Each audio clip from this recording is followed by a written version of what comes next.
दोस्तों इस वक्त की बड़ी खबर आ रही है बिहार से। आप तमाम लोग जानते हैं कि शिक्षा जगत में और खास करके बिहार में जो शिक्षा विभाग है उसमें एक चेहरा काफी चर्चित है, के पाठक। अब के पाठक का शिक्षा विभाग से कोई रिश्ता नहीं रहेगा। जी हां, बिहार सरकार ने एक बड़ा फैसला ले लिया है और के पाठक का तबादला कर दिया गया है। आप तमाम लोग जानते हैं कि अपर मुख्य सचिव के तौर पर वो बिहार में शिक्षा विभाग में काम कर रहे थे। लगातार उनके कई सारे फैसलों पर विवाद हो रहा था, खास करके छुट्टियों को लेकर के जो उनका विवाद था और स्कूल की टाइमिंग को लेकर के जो विवाद थी वो लगातार बढ़ती चली जा रही थी। और इस बीच ये खबर सामने आई थी कि आपने देखा था कि किस तरह से के पाठक जो है उनको छुट्टी दे दी गई थी और वो छुट्टी पर चले गए थे। लेकिन इस वक्त एक बड़ी खबर निकल करके सामने आ रही है, वो ये कि के पाठक की छुट्टी अब हमेशा के लिए शिक्षा विभाग से कर दी गई है। यानी कि अब वो शिक्षा विभाग में अपर मुख्य सचिव के पद पर नहीं रहेंगे, उनका तबादला कर दिया गया है, उनका ट्रांसफर कर दिया गया है। और अब के पाठक को एक नई जिम्मेदारी जो है वो राजस्व विभाग में दे दी गई है, वहां अपर मुख्य सचिव के तौर पर वो कार्यरत रहेंगे।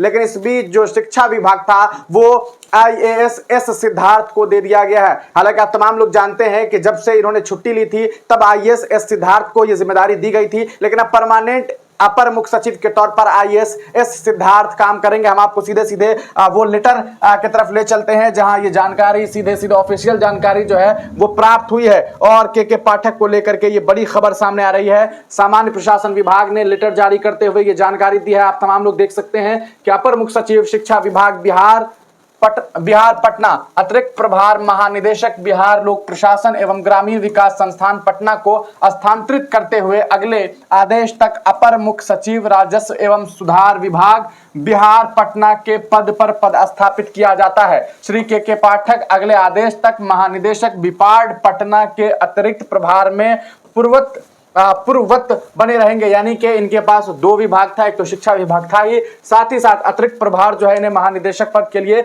लोक प्रशासन एवं ग्रामीण विकास संस्थान पटना का मिला हुआ था, वो जो पद है इनके लिए बना रहेगा। लेकिन शिक्षा विभाग से इन्हें हटा करके एस सिद्धार्थ को जो है IAS एस सिद्धार्थ को ये नई जिम्मेदारी दे दी गई है। आप देख सकते हैं ये लेटर जो है तमाम जो पदाधिकारी, ये देखिए डॉक्टर एस सिद्धार्थ, जी हाँ डॉक्टर एस सिद्धार्थ मुख्यमंत्री के प्रधान सचिव, मुख्यमंत्री सचिवालय बिहार पटना, मुख्य सचिव मंत्रिमंडल सचिवालय विभाग, अगले आदेश तक अपर मुख्य सचिव शिक्षा विभाग बिहार पटना के अतिरिक्त प्रभार में रहेंगे। यानी कि डॉक्टर एस सिद्धार्थ जो हैं वो अब, जो कि आप तमाम लोग जानते हैं कि एक IAS के तौर पर सन 1991 से कार्यरत हैं, वो मुख्यमंत्री के प्रधान सचिव, मुख्यमंत्री सचिवालय बिहार पटना, अतिरिक्त प्रभार अपर मुख्य सचिव मंत्रिमंडल सचिवालय विभाग बिहार पटना, अगले आदेश तक अब अपर मुख्य सचिव शिक्षा विभाग में के तौर पर जो है वो कार्यरत रहेंगे। तो ये एक बड़ी खबर निकल करके आ रही है। शिक्षा विभाग के कई सारे चेहरे जो हैं इस मामले को लेकर के खुश भी हैं। यही वो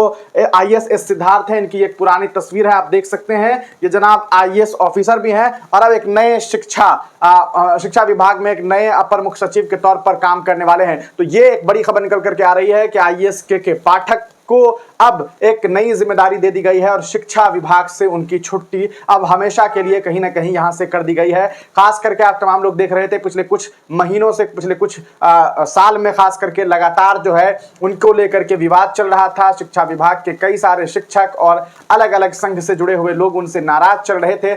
लेकिन यह भी कही जा सकती है कि के पाठक के आने से बिहार की शिक्षा विभाग में बहुत सारी अच्छाई भी सामने आई और देखने को यह भी मिला कि कई सारे स्कूल्स के सिस्टम भी सुधार में देखने को मिले। लेकिन उनके कुछ फैसलों से बेहद नाराजगी थी और इसी वजह से उन्हें कहीं ना कहीं नीतीश कुमार जी हालांकि उनके लगातार उनका साथ देते रहे, लेकिन इसके बावजूद उन्होंने जो है एक बड़ा फैसला बिहार सामान्य प्रशासन विभाग ने ले लिया है। तो आप इस फैसले को किस तरह से देखते हैं और क्या लगता है आपको कि क्या के पाठक की छुट्टी शिक्षा विभाग से करने से बिहार के बच्चों के लिए और बिहार के शिक्षकों के लिए कुछ अच्छा होने वाला है? आप तमाम लोग अपनी राय कमेंट सेक्शन में जरूर दीजिए।